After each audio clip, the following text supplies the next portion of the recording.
Ooh, entrance music with What Happened on My Universe Mode. Yes, you can hear music again because I'm using something else to capture the footage. But we are, of course, watching Smackdown live from Birmingham, Alabama. We open the show with the Smackdown Women's Champion Ronda Rousey, who is having a one-on-one contest with Charlotte Flair. Ronda Rousey started hard and fast, taking down Charlotte and beating her in the head, and following that up with a power slam with the arm hooked behind for some reason, then an angle slam, and followed that up with another Olympic style takedown before finally Charlotte was able to reverse a punch and get the advantage. Flair put Rousey down, kicked her in the back, gave her a back elbow and a spinning neck breaker. She tried to lock in a leg lock but was kicked away by Rousey. Rousey then took control of a Hurricane Runner and her shithouse rock bottom, but again went for the punch, but again got reversed. She needs to stop doing the punch. Charlotte hit her comeback move, a couple of clotheslines followed by another bigger clothesline. Things were looking bleak for Ronda Rousey when Charlotte hit a spear. She went for a kick, but Rousey caught it and tossed Charlotte away. After that, she put her into a sleeper hold and held onto it for a little bit before letting go and rolling her up with a schoolboy pin. And surprisingly, that was enough for the win for Ronda Rousey. The champion was your winner. But as you can see, after the match, she didn't have time to celebrate because Becky Lynch was on the ramp, beckoning her down. Clearly she wants her SmackDown Women's title back, and Ronda Rousey was ready to go join her on the ramp, and she did, and the two ended up brawling.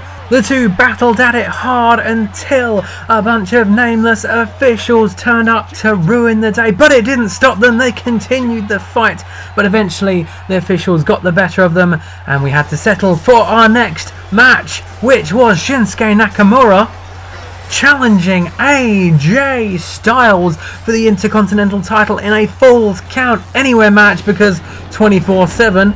Just remember who brought it back first, WWE. It started with Shinsuke Nakamura reversing AJ Styles' grapple, kneeing him in the gut and giving him a dirty German suplex before missing a kick, and AJ Styles came back with a short-arm clothesline. Styles hit a huge brainbuster after that before throwing Nakamura over the top rope and nailing him with a phenomenal forearm to the outside. After that, another forearm, but Nakamura came back with a forearm of his own and another one before putting Styles down. Nakamura gave Styles a couple of kicks and then a Michinoku driver, one more kick before trying to put him in a rest hold on the outside, but that failed as AJ Styles punched him in the gut and was able to reverse out, hitting Nakamura with a huge float over DDT before throwing him into the steel steps and grabbing a sledgehammer from under the ring.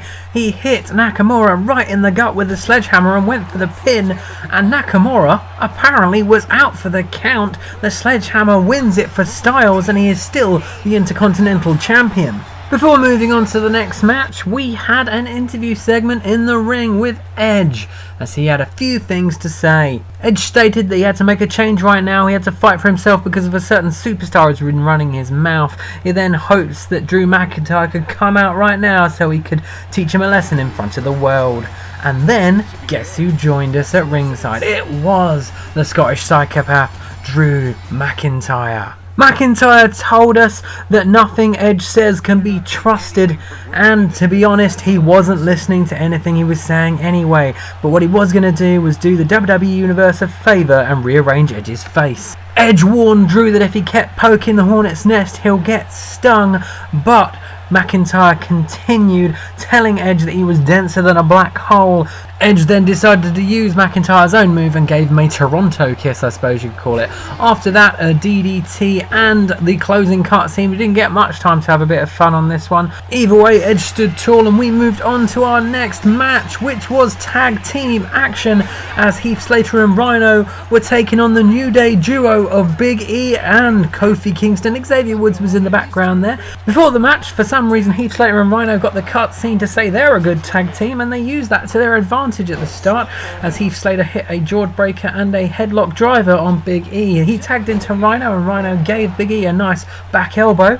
After a huge powerbomb, Rhino tagged back into Slater, who immediately got reversed with a punch to the face.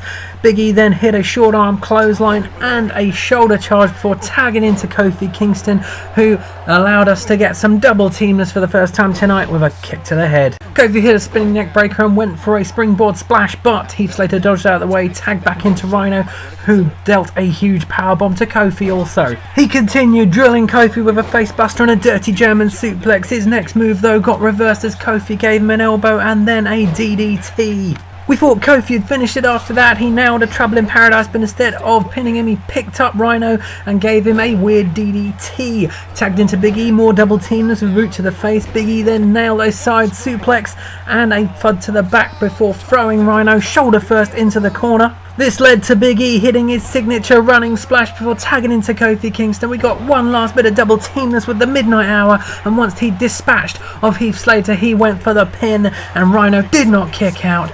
New Day celebrated as your winners. Moving on to the Smackdown main event now, which sees the World Heavyweight Champion The Miz, accompanied by Maurice, taking on his longtime feud buddy Christian.